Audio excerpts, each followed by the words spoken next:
Hola, buenas tardes. Somos alumnos de la Universidad Pedagógica Nacional, Unidad 271, ubicada en Villahermosa, Tabasco. Somos estudiantes de la licenciatura en Intervención Educativa. De parte de la materia de diseño curricular presentaremos el siguiente trabajo, asesorado por la maestra Nancy Cristel Ruiz Cupila. Somos el equipo 1 y está conformado por los siguientes: Jesús de los Santos Jiménez Alcudia, Adi Rubí Arias Vázquez, Maximiliano Aque Priego, Jesús Emanuel Pérez Félix, Jonathan Hernández García, Héctor Jesús Alejandro Durán, Priscila Álvarez García, Paula del Rosario La Cruz Lainez, Braulio Pérez Álvarez, Cintia Solís Gómez y Yajaira Mabel Morales García. Como equipo desarrollaremos 5 temas basados en la planeación educativa. Concepto de la planeación educativa, desarrollo histórico de la planeación educativa en México, dimensiones de la planeación educativa y globalización, macroplaneación y microplaneación educativa. Como primer tema abarcaremos el concepto de la planeación educativa. La planeación educativa se encarga de especificar los fines, objetivos y metas de la educación. Gracias a este tipo de planeación es posible definir qué hacer y con qué recursos y estrategias trabajar. La planeación educativa implica la interacción de diversas dimensiones. Por ejemplo, desde el aspecto social, hay que tener en cuenta que la escuela forma parte de una sociedad y como tal, los cambios que experimenta le trascenderán. Por otra parte, la planeación educativa es el diagnóstico donde se vinculan las necesidades educativas, las condiciones de aprendizaje y los factores externos que afectan el proceso educativo. Como dicho lo anterior, la planeación educativa es a lo que nos anticipamos a trabajar, en lo cual plasmaremos ideas principales y en ellas pondremos con qué recursos y estrategias trabajar, para así también poder cumplir los objetivos y metas de una escuela, para así tener todos una mejor educación. Mi nombre es Jesús de los Santos Jiménez Alcudia y voy a hablar acerca del concepto de planeación educativa según autores. La planeación educativa según Arellana, McGinn, Fernández y Álvarez en 1981 nos dicen que es el proceso en el cual se determinan los fines, objetivos y metas de una actividad educativa, a partir de los cuales se determinarán los recursos y estrategias más apropiados para su logro. También nos mencionan que la planeación educativa implica el desarrollo de 5 fases. En el diagnóstico conoceremos la situación más a fondo a través de datos o estrategias que tengamos hasta este momento acerca del problema o situación que se esté estudiando, sin olvidar las estadísticas. Hablando de análisis o naturaleza del problema, en esta parte conoceremos el porqué de la problemática, qué lo provoca, desde cuándo, quiénes están involucrados, etc. Diseño y evaluación de las opciones de desarrollo. Se busca y diseña de una forma posible la solución analizando las circunstancias, los recursos y el entorno de la situación estudiada, siempre teniendo en cuenta una solución adecuada. En la implantación y evaluación se llevará a cabo la aplicación de plan de acción y evaluación para observar avances en nuestro proyecto o planeación. El diseño curricular forma parte esencial de la planeación educativa. El término currículo puede tener 3 acepciones. Número 1. Un documento que será punto de partida para planear las instrucciones. Es decir, el currículum hará hincapié para realizar una planeación educativa correcta y concisa, basándonos, como ya mencionaba, en el currículum. Punto número 2. Un sistema y planeación. Aquí encontraremos un sistema de apoyo sólido que nos dará instrucciones y nos llevará a la planeación. En el punto número 3, el autor Beauchamp en 1977 nos dice que un campo de estudio abarca el diseño curricular, la ingeniería curricular, la investigación teórica necesaria para fundamentar el diseño y la ingeniería curricular. El desarrollo histórico de la planeación educativa en México. La planeación educativa en México tiene sus primeros antecedentes en el Plan Sexenal que sirvió de plataforma al gobierno del presidente Lázaro Cárdenas. Mediante dicho plan sexenal se incrementó el porcentaje presupuestario de la educación. Posteriormente se instrumenta la educación socialista basada en los postulados y orientaciones de la Revolución Mexicana y se desarrolla la enseñanza técnica. Posteriormente, en 1970 al año 1976, los esfuerzos de planificación educativa se retomaron en el sexenio de Luis Echeverría Álvarez dentro de la SEP y se creó la Subsecretaría de Planeación y Coordinación Educativa, poniendo en práctica mecanismos de administración educativa para el control escolar, la elaboración de estadísticas, la asignación de maestros con la finalidad de mejorar la educación. Por otra parte, en 1976 al año 1982, ante la administración presidencial de José López Portillo, el Plan Nacional de Educación reforzó el carácter popular y democrático, elevó la calidad de la educación, el vínculo de las necesidades de desarrollo económico y comprometió al esfuerzo social y moral de la nación en la tarea educativa. En el sexenio de 1976 a 1982, la formulación de un plan educativo se revirtió en 1978 con la elaboración de una propuesta educativa integrada con 5 grandes objetivos y 52 programas con prioridades y metas precisas. Los objetivos fueron los siguientes: A. Ofrecer educación básica a toda la población. B. Vincular la educación terminal con el sistema productivo de bienes y servicios. C. Elevar la calidad de la educación. La E. Aumentar la eficiencia administrativa del sistema educativo. Y por último la D, que fue mejorar la atmósfera cultural y fomentar el desarrollo del deporte. Con estos antecedentes, el presidente Miguel de la Madrid presentó en 1983 el Programa Nacional de Educación, Recreación, Cultura y Deporte, que entre otras líneas propuso ofrecer un año de educación preescolar a todos los niños de 5 años de edad, establecer una educación básica de 11 grados a todos los que la demanden y descentralizar el sistema y reformar los estudios de normal. Entre estas cosas hubieron 3 propuestas que resaltaron, que fueron racionalizar el uso de recursos y ampliar el acceso a servicios, dando prioridad a zonas y grupos desfavorecidos, también vincular educación y desarrollo, y por último calidad a partir de la formación de docentes. En el sexenio 2001-2006, el gobierno federal precisa la asignación de mayores recursos para la educación.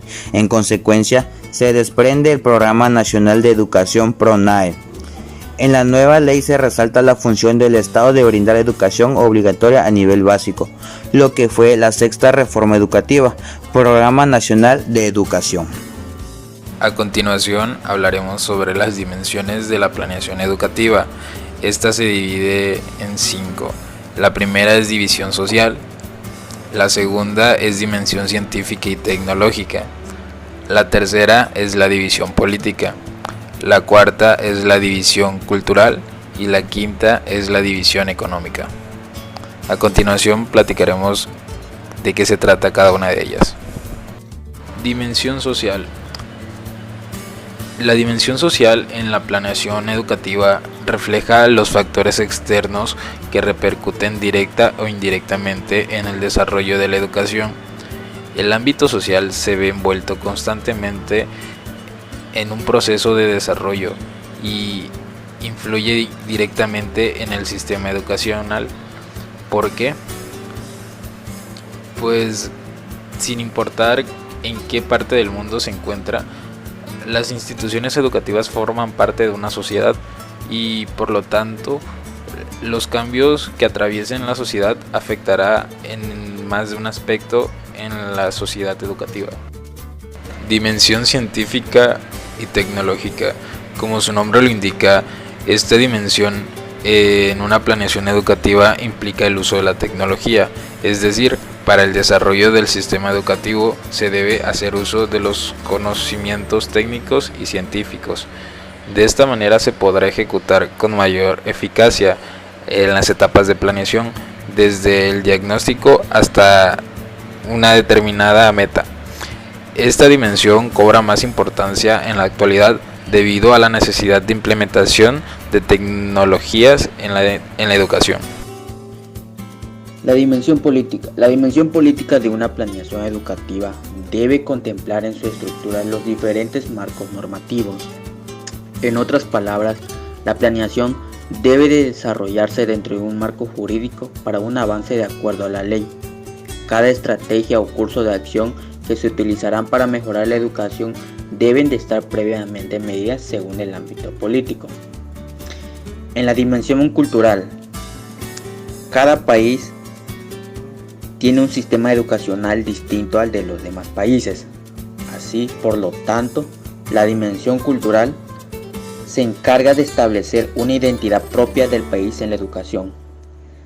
Así, de esta manera, la educación inculcará los valores en función de la cultura de su país. Dimensión económica. Posiblemente la dimensión económica sea la más importante e influyente de todas las dimensiones de la planeación educativa. Se trata de una dimensión que tiene en cuenta los recursos disponibles para mejorar así la educación. También consiste en el uso óptimo de los recursos propios y de los proporcionados por el Estado. La planeación educativa y la globalización es esencial para el adecuado funcionamiento de cualquier institución educativa, ya que a través de ella se prevén las contingencias y cambios que pueden presentarse a futuro y se establecen las medidas necesarias para afrontarlos. Por otra parte, el conocer hacia dónde se dirige la institución permite encaminar y aprovechar mejor los esfuerzos. Ventajas. Propicia el desarrollo de la institución educativa ya que promueve la optimización de los recursos. Reduce niveles de incertidumbre y de riesgos que se puedan presentar en el futuro. Prepara a la institución para hacer frente a las posibles contingencias. Suministra las bases a través de las cuales operará la institución educativa. Establece un sistema racional para la toma de decisiones, evitando las corazonadas o empirismos. Define los elementos para llevar a cabo el control. Al conocer todos los miembros de la institución educativa hacia dónde se dirigen sus esfuerzos, existe una mayor motivación y mejor clima organizacional. Características principales.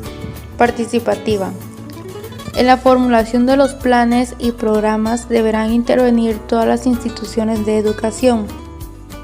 Integral. Cubrir la totalidad de las funciones de la educación sumando los esfuerzos de todas las instituciones. Interactiva. Deberá ser entendida como un proceso permanente sustentando en iniciativas regulares y recurrentes de evaluación y reajustes. Prospectiva. Tener la mira puesta en la transformación futura del estado del sistema de educación. Opcional. Proponer acciones alternativas para superar situaciones cambiantes que pudieran afectar el desarrollo normal de los planes. Y por último, operativa. Deberá ser factible de ponerse en práctica. Clasificación de la planeación. De acuerdo al nivel jerárquico en el que se realice y el periodo de tiempo que comprenda, la planeación puede ser estratégica.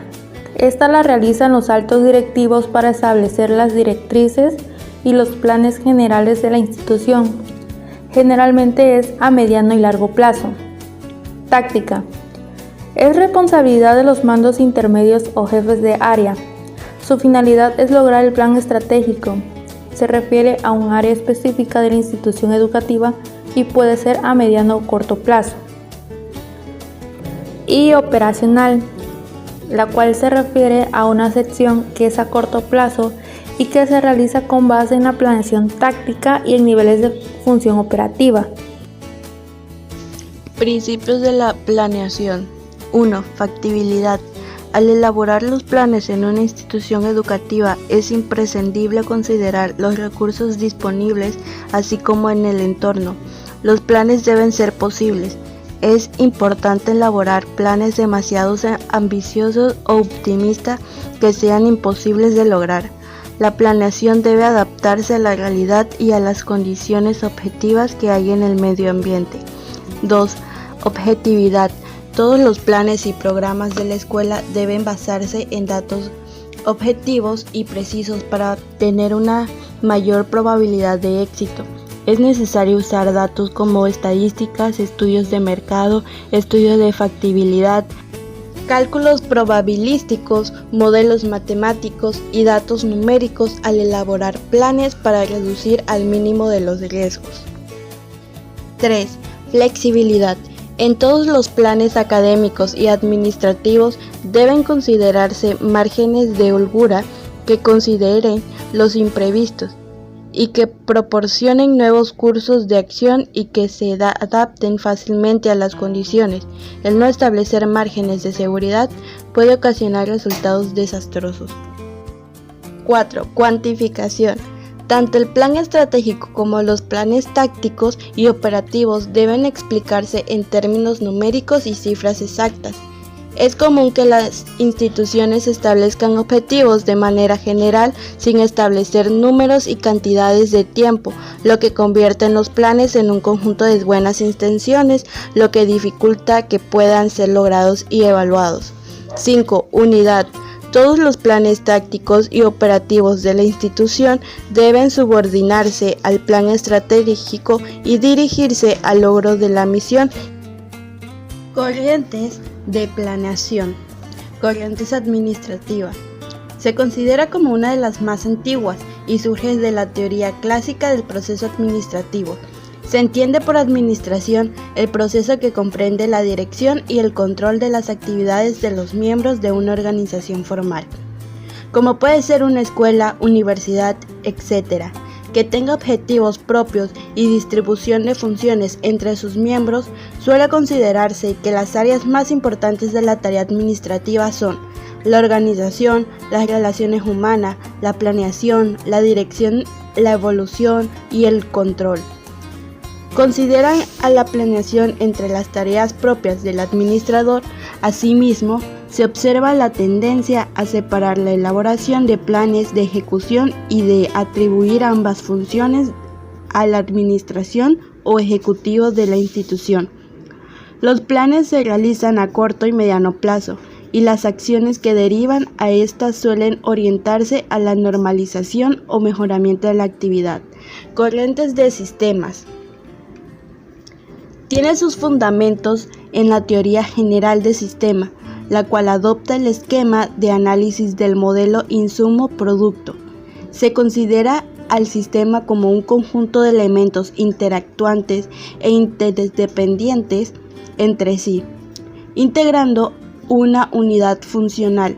El sistema, a su vez, implica un medio ambiente, unos insumos, un proceso de transformación que permite corregir o mejorar el funcionamiento del mismo. Corriente del cambio. Predomina un enfoque para el desarrollo de las instituciones a través de la cual se pretende producir cambios significativos en un sistema determinado. Corriente prospectiva. Tiene elementos comunes a la de sistema y de cambio, pero se caracteriza porque se concibe el futuro más como dominio de la acción y la libertad que como dominio del conocimiento. Combina planteamientos futuros con el análisis de tendencias históricas y crea o modifica los medios requeridos para lograr los escenarios deseables que se establecen en el sistema. Donde surge la planeación. La primera etapa es el diagnóstico, donde se vinculan las necesidades educativas, las condiciones de aprendizaje y los factores externos que afectan al proceso educativo. El paso siguiente es el análisis de la naturaleza del problema, que supone la comprensión integral de la complejidad de la realidad educativa. Una vez elegida la acción o las acciones a seguir, llega el momento de la implantación, que es la puesta en marcha del planteamiento educativo. Finalmente es el turno de la evaluación, donde se establece balances para analizar el éxito del proceso y sus resultados. La globalización es un proceso económico, tecnológico, político, social, empresarial y cultural de integración a nivel mundial que consiste en la creciente comunicación e interdependencia entre los distintos países del mundo. Esto con la finalidad no solo de mejorar sus relaciones mercantiles, sino también de sustentar la entrada y salida de información que cada país maneje. Muchos autores consideran a este proceso como la génesis de las nuevas tecnologías y tienden a referirse al antes mencionado por sobrenombres que solo sirven para enaltecer su ego. Muchos osaron llamarlo desde sus inicios como aldea global, fábrica global, Tierra Patria, Nave Espacial y Nueva Babel. Algunos de los fenómenos que dan pauta a este proceso de globalización pueden ser los siguientes, los cuales se catalogan en 3 primordiales y 3 secundarios. Los 3 primordiales se dividen en los siguientes. El primero sería la reducción de las barreras comerciales y el auge del comercio mundial después de la Segunda Guerra Mundial. Esto provocaría escasez de bienes comerciales e insumos, lo cual impulsará las nuevas relaciones entre distintos países del mundo que vivan esta necesidad. La segunda razón sería la estandarización de los bienes y servicios, así como la cierta homogeneización de los gustos a nivel mundial. Esto nos hace pensar que conforme salen a la luz cierto tipo de tecnologías nuevas, cada región o país querrá hacerse acreedor de ellas. Por último, tenemos el colapso del sistema comunista y el fin de la Guerra Fría. Eso traería consigo una falta de orden, la cual se vería apaciguada por la dirección de un organismo autónomo a nivel mundial conocido como la ONU. Indudablemente se destaca la combinación de la evolución tecnológica con la disminución abrupta en los costos y en los tiempos de transporte alrededor del mundo. En cuanto a los antecedentes de la globalización, suponemos en gran medida que un evento fundamental que permitió la explosión del proceso de globalización es el hecho que desde la caída del muro de Berlín, por primera vez en la historia, un único sistema económico se extiende por toda Europa y casi por el mundo entero. Todos los países comercian entre sí sin mayores trabas en general. Así, para fines del siglo XX, la identidad de las mayores empresas orientadas a la fabricación de productos se distanció completamente de lo que era a mediados de este siglo, y cada una ya no pertenece a un país, sino al mundo. Micro contra macroplaneación educativa. Cuando se diagnostica la realidad, se establecen objetivos y se definen programas en relación con actividades educativas. Podemos hablar de planeación educativa. Sin embargo, conviene precisar que desde el punto de vista que nos interesa, es importante distinguir entre lo que se podría denominar macro planeación educativa y micro planeación educativa. En el enfoque macro es cuando se trata de planificar un sistema educativo en conjunto, involucrando a un número considerable de instituciones particulares. En cambio, en el enfoque micro se tendrá al tratar de planificar una institución educativa en particular. Por supuesto, ambos enfoques pueden aplicarse a uno o varios niveles del sistema educativo o a todos. La microplaneación en la materia educativa habla de la previsión de escenarios futuros para una institución educativa a través del logro de metas y objetivos. Esta depende de la filosofía y las características de cada institución educativa, en donde podemos llegar al logro de escenarios deseables. En el enfoque y sociedad, en las sociedades de tipo centralizado es normal que predominen los enfoques macro, mientras que en los sistemas descentralizados es lógico encontrar enfoques micro. La macroplaneación en el ámbito educativo habla de una visión en donde existe una incidencia a nivel política educativa con el propósito de obtener un cambio a nivel nacional. Es así que se tiene organismos planificadores de la educación como en los internacionales y nacionales. En los internacionales podemos encontrar la UNESCO, la OECD, CEPAL, CREFAL, entre otros identificados, y en las nacionales podemos apreciar la SEP, Ceneval, CONACYT y otros organismos participantes. Podemos decir que la microplaneación educativa es un nivel de concreción el cual está vinculado a la planeación educativa en su nivel macro, es decir, lo que planteamos en un primer momento a nivel macro lo vemos realizado de manera concreta a nivel micro. Por ejemplo, en una institución educativa se hace referencia a un planteamiento que responde a cuestiones de política educativa y a nivel micro debe corresponder con la práctica docente que se lleva a cabo en el aula. Es así que es valioso tener en cuenta estas dos perspectivas en cualquier elaboración de planeación educativa, pues los dos van en conjunto. Gracias por ver el video.